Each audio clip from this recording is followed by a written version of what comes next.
야담과 옛날 이야기 시작합니다. 구독과 좋아요, 알림 설정 꾹 눌러주세요. 예전 관서지방에 이름난 기녀가 살고 있었습니다. 유월이라고 불리는 이 여인은 문 남성들을 울릴 정도로 아름다웠지요. 웬만한 양반댁 남자들은 모두 구원할 정도였답니다. 유월에게는 특별한 능력이 있었는데요. 옥녀로 불릴 정도로 밤일에 뛰어나다는 소문이 파다했지요. 덕분에 매달 6월을 보겠다는 남자들이 줄을 섰습니다. 6월은 이제 전국에서 잘 나간다는 기녀들을 모두 데려와 역악의 주인이 되었습니다. 그녀를 보려고 배를 타고 건너오는 외국인들까지 있다고 하니 남자들이라면 누구나 궁금해할 만했지요. 6월에 대한 소문은 전국으로 퍼져나갔고 양반댁 가문으로 잘나가는 홍씨 영감의 귀에도 들려왔습니다. 홍씨는 지금까지 부족할 것 없이 살았지만 최근에 한 가지 고민이 생겼답니다. 바로 잠자리 때문이었는데요. 홍씨 부인이 불만을 드러내자 부쩍 싸움도 많아졌습니다. 이후에 전국을 돌아다니며 한약을 지어보았지만 소용이 없었습니다. 오히려 영감의 자존심은 점차 쪼그라들어서 이제는 부인이라는 말도 꺼내지 못할 정도였습니다. 그러던 어느 날 근방에 살고 있던 양반에게 6월에 대한 소문을 들은 것이었습니다. 6월을 찾아간 남자들이 하나같이 자존심을 되찾고 돌아갔다는 겁니다. 세상 천지에 그런 여인이 어디 있단 말인가? 하지만 부인의 잔소리는 계속 늘어나고 있는 데다 최근에 6월이 있다는 역악의 여러 명의 남자들이 건너갔다는 소문이 돌고 있었습니다. 주변 양반들도 그렇지만 머슴들도 모두 6월 얘기만 하고 있으니 결국 해답은 6월에게 있던 셈이지요. 결국 홍씨는 부인에게 역관과 함께 중국으로 간다고 거짓말을 하고 배를 타고 6월이 있는 역악으로 향했습니다. 역악의 경치는 정말 아름다웠고 홍씨는 6월을 만나는 것과는 별개로 참 잘 왔다고 여겼습니다. 역악에 도착하자 아름다운 자태를 자랑하는 기녀들이 기다리고 있었습니다. 홍씨는 속으로 좋았지만 마냥 흡족한 표정을 지을 수는 없었습니다. 여기 6월이라는 여인이 어디 있느냐? 제법 큰 소리로 외쳤는데 기녀들은 별 반응이 없었습니다. 그저 홍씨를 의아하게 쳐다보는 게 아닙니까? 아니, 왜 아무도 대답이 없는 게야?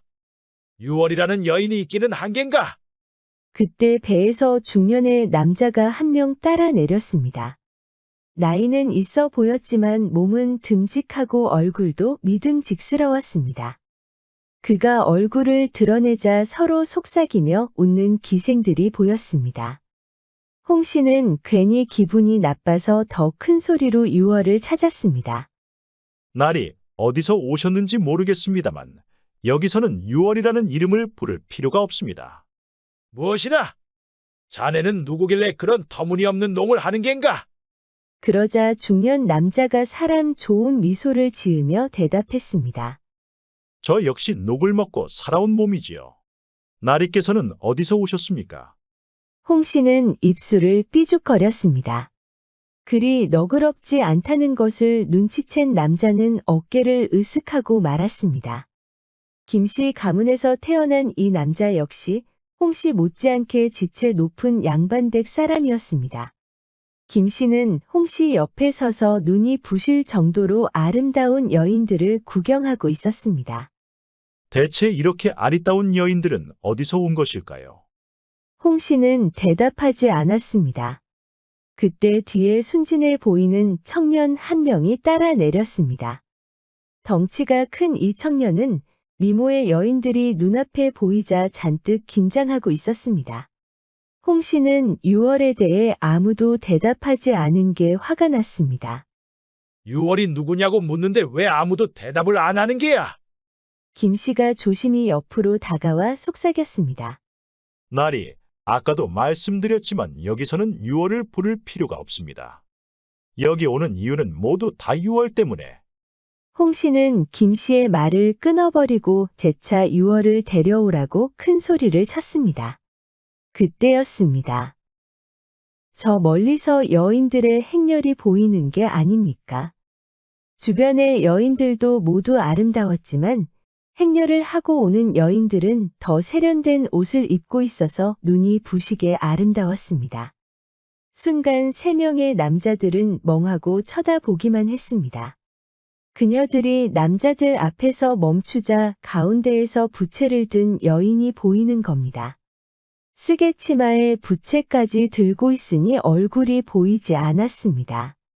유월을 찾으러 오셨습니까? 여인의 목소리에 세 남자가 정신을 차렸습니다. 홍 씨가 먼저 헛기침을 하면서 물었지요. 그렇소만 그대가 유월인가? 오신 연유에 대해서는 묻지 않아도 되겠지요? 홍 씨는 예의가 없는 이 여인 때문에 또 기분이 나빴습니다. 난 그저 중국을 거쳐 들른 것뿐이요. 그냥 지나가려는데 식솔들이 하도 유월을 말하지 뭐요. 이목구비는 잘 보이지 않았지만 여인은 웃고 있었습니다. 내 말이 우스운 겐가? 그저 나리의 뒷날이 보인 것뿐이오니 노여워하지 마시옵소서. 내 뒷날이라니? 이게 또 무슨 허무맹랑한 소리란 말인가? 홍 씨는 이제 머리에서 몸 전체로 열이 번져가고 있었지요. 옆에 있던 김 씨와 청년도 그 뜨거운 온기를 느낄 수 있었습니다. 손윗사람이 이렇게 행차했으면 마땅히 치러야 할 법도가 있지 않은가? 그 부채부터 내리고 얼굴을 보이거라. 홍 씨가 화를 내자 옆에 있던 김 씨가 만류하기 시작했습니다. 청년은 겁이 났는지 아무것도 못하고 있었습니다. 그때 여인이 부채를 천천히 내리는 게 아닙니까? 옆에 시중을 들고 있던 여인들도 천천히 옆으로 비켜섰지요. 그런데 이게 웬일입니까? 말로만 듣던 유월이 얼굴을 보이자 주변에 있던 기녀들과 배에 타고 있던 사람들까지 모두 숨죽이고 지켜보고 있었던 겁니다. 그만큼 유월은 경국지색이라고 할 정도로 미인이었습니다. 김 씨와 옆에 있던 청년은 입을 딱 벌리고 말았습니다. 듣기만 했던 유월의 미모에 반해버린 것이지요. 홍 씨 역시 다소 놀란 것처럼 보였는데 헛기침을 하면서 자세를 바로잡았습니다. 인사가 늦었사옵니다. 유월이라고 하옵니다. 그런데 옆에 있던 김 씨와 청년이 다소곳이 고개를 숙이는 게 아닙니까? 얼굴은 뭔가에 홀린 것처럼 멍했지요. 배를 타고 온 지 얼마나 됐는데 이제야 나타나는가? 송구하옵니다. 부쩍 수상한 행색의 사내들이 찾아와서 경계가 필요했사옵니다. 그래도 그렇지, 여봐라. 홍 씨의 불호령이 떨어지자 머슴들이 우르르 몰려왔습니다. 당장이라도 유월을 혼내줄 것 같았습니다. 홍 씨가 눈을 부릅뜨자 유월을 둘러싼 기녀들이 앞장섰습니다. 일촉즉발의 상황에서 김 씨와 청년은 조금씩 뒤로 물러섰습니다. 유일하게 유월만 침착하게 지켜보고 있는 게 아닙니까? 식솔들은 모두 왔는가? 홍 씨가 소리를 지르자 머슴들이 일제히 대답했습니다. 마치 훈련이라도 받은 군사처럼 보였습니다. 모든 준비를 마친 홍 씨가 유월을 노려보고 있었습니다. 여봐라. 당장 이자에게 인사드려라. 홍 씨가 갑자기 고개를 숙이자 머슴들은 당황했지요. 눈치 빠른 머슴 한 명이 고개를 숙이자 모두가 따라서 고개를 숙였습니다. 그렇습니다. 홍 씨 역시 유월을 보고 한눈에 반한 것이었습니다. 김 씨와 청년은 그러면 그렇지 하면서 비웃고 있었습니다. 유월은 세 남자에게 다과를 마련하고 대화부터 시작했습니다. 세 사람의 고민은 바로 잠자리였지요. 홍 씨만 그런 것이 아니라 김 씨와 청년도 물건이 서지 않아 여기까지 온 것이었습니다. 여기를 찾아오는 남정네들이 모두 같은 고민을 털어놓습니다. 먼저 아셔야 할 점은 여기에서는 한약을 다려드리거나 침을 놓는 일은 없사옵니다. 가장 먼저 홍 씨가 발끈했습니다. 아니, 그렇다면 무엇을 한단 말이오? 그대의 경국지색이 놀라운 것은 사실이지만 우리가 온 것은 단지 구경만 하는 게 아니란 말이오. 성격이 급하시군요. 유월이 미소를 짓자 홍 씨가 반사적으로 웃어버렸습니다. 그런 자신이 싫었는지 다시 헛기침을 했지요. 한약이나 침이 없어도 고칠 방도가 있다는 것으로 들리는데 그렇습니까? 김 씨의 질문에 유월이 고개를 끄덕였습니다. 그렇사옵니다. 우리 모두 얼굴이 다른 것처럼 그것 역시 각자의 사연이 있사옵니다. 또 한 가지는 저를 끝까지 믿고 따르셔야 하옵니다. 홍 씨는 마음에 안 들어서 계속 삐친 얼굴을 하고 있었습니다. 김 씨와 청년은 의아했지만 결국 유월의 뜻에 따르기로 했습니다. 그럼 저를 믿고 따른다는 것으로 알고 바로 시작하도록 하지요. 유월이 손뼉을 한번 치자 기녀가 한 명 들어왔습니다. 큰 키에 고운 선을 자랑하는 여인이 들어서자 한순간에 정적이 찾아왔습니다. 3명의 남자 모두 입을 딱 벌리고 여인을 바라보고 있었습니다. 유월이 고개를 끄덕이자 여인이 그 아리따운 자태를 드러내는 게 아닙니까? 비단옷 안에 숨어있는 몸매가 빛을 발하자 모두 침을 꿀꺽 삼켰습니다. 평생 이렇게 아름다운 여인은 본 적이 없었던 겁니다. 기녀가 비단옷을 다시 챙겨 입고 돌아갔습니다. 보아하니 모두 그것이 꼿꼿이 선 것으로 보이는데 맞사옵니까? 세 남자가 약속이라도 한 것처럼 고개를 끄덕였습니다. 그러자 유월이 일어서더니 등불을 끄고 방 가장자리로 가서 앉았습니다. 이번에는 세 남자가 각자 다른 방으로 들어갔는데 아주 농염한 외모의 기녀들이 들어오는 게 아닙니까? 보기만 해도 압도당할 만큼 화려한 미인이 들어오니 세 남자가 모두 긴장했답니다. 홍 씨는 자신의 얼굴을 어루만지는 기녀의 눈과 마주치고는 침을 꿀꺽 삼켰지요. 김 씨 역시 긴 다리의 미녀가 문을 열듯이 쫙 벌리니 숨을 헐떡이고 있었습니다. 청년은 얼굴이 홍당무처럼 빨개져서는 기녀의 눈도 못 쳐다보고 있었습니다. 결국 세 남자 모두 거기가 커지기는커녕 아주 쪼그라들어서 고개를 푹 숙이고 말았습니다. 세 남자가 다시 유월의 방으로 모였습니다. 유월은 먼저 홍 씨에게 이렇게 말했습니다. 보아하니 나리께서는 아주 성격이 급하시옵니다. 조금만 마음에 들지 않아도 역정부터 내시는 것 같은데 맞사옵니까? 홍 씨는 기침만 하고는 대답을 하지 않았습니다. 그것이 잘 안 되시는 이유는 신체보다는 마음과 관련이 더 있사옵니다. 제가 보기에는 세 분 다 강령하시니 필시 마음에 문제가 있사옵니다. 김 씨도 인정할 수 없어서 대뜸 물었지요. 제 마음이 뭐가 문제란 말이오. 나리께서는 지나치게 체면을 중시하시옵니다. 방금 만난 여인에게 단 한마디라도 하셨사옵니까? 김 씨는 대답하지 못하고 머뭇거렸지요. 도련님은 눈이라도 마주치셨는지요? 청년도 대답을 못하고 고개만 숙였습니다. 유월이 손뼉을 치자 이번에는 화려한 옷을 입은 기녀들이 들어오는 게 아닙니까? 그리고는 세 남자를 중심으로 동그랗게 앉았습니다. 그렇게 잠시 있자니 세 남자들은 가슴이 쿵쿵하고 뛰었습니다. 유월은 먼저 홍 씨를 불러 기녀들마다 앞에 앉아서 인사를 하라고 주문했습니다. 왜 그런 일을 하란 말인가? 홍 씨가 화부터 내자 유월이 미소를 지었습니다. 아까도 말씀드렸지만 나리께서는 그 화부터 내는 습관을 고치셔야 하옵니다. 홍 씨의 얼굴이 불그락푸르락해지자 유월이 따뜻한 차 한 잔을 건넸습니다. 그냥 따뜻하게 덕담을 나누라는 말씀이옵니다. 생각해보니 못할 일도 아니었습니다. 홍 씨는 좌측에 있는 기녀 앞에 앉았습니다. 그런데 이상하게도 홍 씨는 자기소개도 잘 못하고 말도 더듬거렸습니다. 얼굴은 여전히 새빨개져서 흥분을 가라앉히지 못했습니다.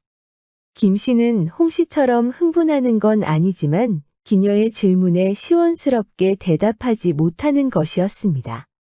청년은 고개도 못 들고 눈도 못 마주치고 있었지요. 유월이 손뼉을 치자 기녀들이 모두 물러갔습니다.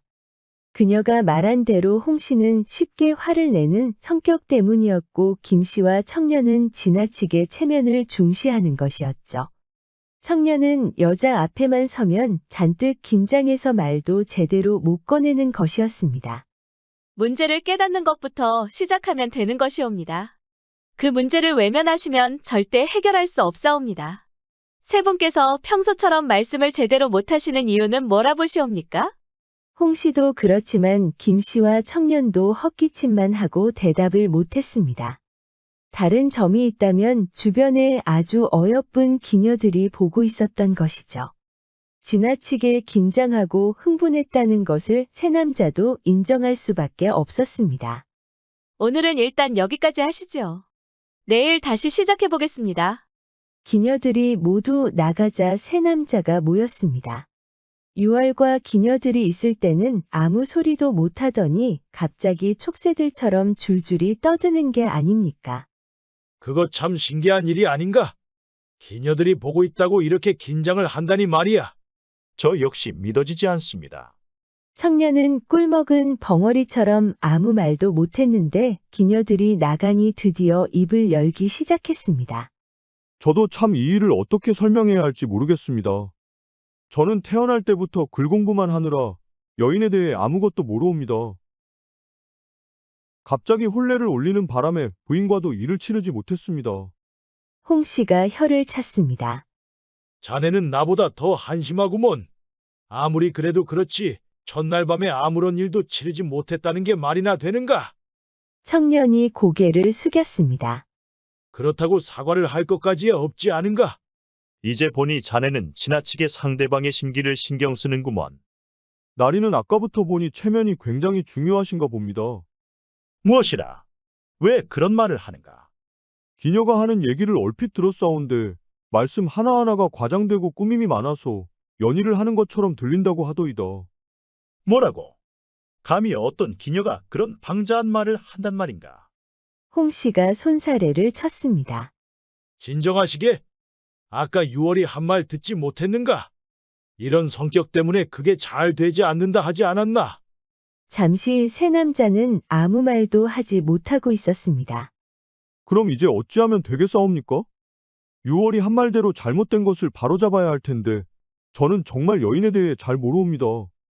6월을 끝까지 믿으라고 하지 않았나? 내일이 되면 알게 되겠지. 다음 날 6월은 세 남자를 데리고 산으로 올라갔습니다. 앞뒤로 어여쁜 기녀들이 따라오고 있었지요.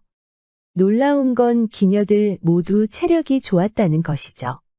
남자들도 땀을 흘릴 정도로 고된 길이었는데도 6월과 기녀들 모두 쌩쌩해 보였습니다. 날이 저물자 6월에 또 다른 처소가 보였습니다. 여강만큼 크지는 않았지만 산에서 쉬기에는 딱 좋아 보였지요. 오늘 밤은 여기서 보낼 것이옵니다. 6월이 고개를 끄덕이자 기녀들이 줄을 맞춰 처소로 들어갔습니다. 미리 잠자리를 마련하는 것이었습니다. 세 남자는 다시 6월과 마주했습니다. 그럼 오늘도 시작해 볼까요? 6월이 손뼉을 치자 기녀들이 들어왔습니다. 비단옷을 벗어 던지자 백옥 같은 피부가 드러났지요. 고된 산행 때문인지 여인의 품에 안겨 피로를 덜어주고 싶었습니다. 하지만 한껏 상기된 세 남자는 기녀들이 돌아가자 아쉬움의 탄식을 쏟아냈습니다. 오늘은 좀 나아지셨습니까? 문제를 아셨으니 이제 좀 한결 나아지셨을 것이옵니다. 6월은 지난번처럼 세 남자를 다른 방으로 옮겼고 각자 기녀들을 들였습니다. 6월의 말대로 자신들의 문제를 인정하고 해결하려고 노력하니 조금씩 거기가 커지는 것이었습니다. 물론 바로 해결되는 건 아니었지요. 흥분하고 긴장할 때마다 맑은 공기를 마시며 산책을 계속했습니다. 무엇보다 세 남자가 서로 고민을 털어놓았다는 게 큰 도움이 됐습니다. 드디어 세 남자는 해결이 된 것으로 믿고 여각을 떠났습니다. 홍 씨 영감은 기대했던 대로 화를 내는 습관을 고쳤는데 실은 그 이유가 다 부인 때문이었습니다. 부인의 고운 성품을 이해하지 못하고 답답하다는 이유로 화를 많이 냈던 것이죠. 한 발짝 뒤로 물러나 부인을 관찰해 보니 홍씨 영감은 깨달은 점이 많았습니다. 부인 앞에서 화낼 일이 점차 없어지니 서로 경계심이 없어졌고 그제야 잠자리도 원만해졌습니다. 김씨 역시 체면을 중시하는 습관을 고치자 부인 앞에서 장난도 칠 수 있었습니다. 특히 김씨의 억센 성격 때문에 말도 제대로 못하던 자녀들이 숨통이 트였지요. 청년은 지체 높은 양반댁에서 자라서 그동안 길을 펴지 못하고 살아왔었습니다. 부인 역시 딱딱한 성격이었지만 청년이 재밌는 농담을 건네며 말을 걸어오자 모처럼 웃음꽃이 피었답니다. 동빙가절이라는 옛말이 있습니다. 물도 얼음이 되면 쉽게 부러진다는 뜻으로 사람의 성격도 때에 따라 변한다는 것이죠. 변화만 있다면 인간 관계는 분명히 고쳐질 수 있답니다. 구독과 좋아요, 알림 설정 부탁드립니다. 앞으로도 재미있는 이야기가 많으니 다른 영상도 재미있게 봐주세요. 그럼 여러분 모두 오늘도 행복하고 즐거운 시간 보내세요.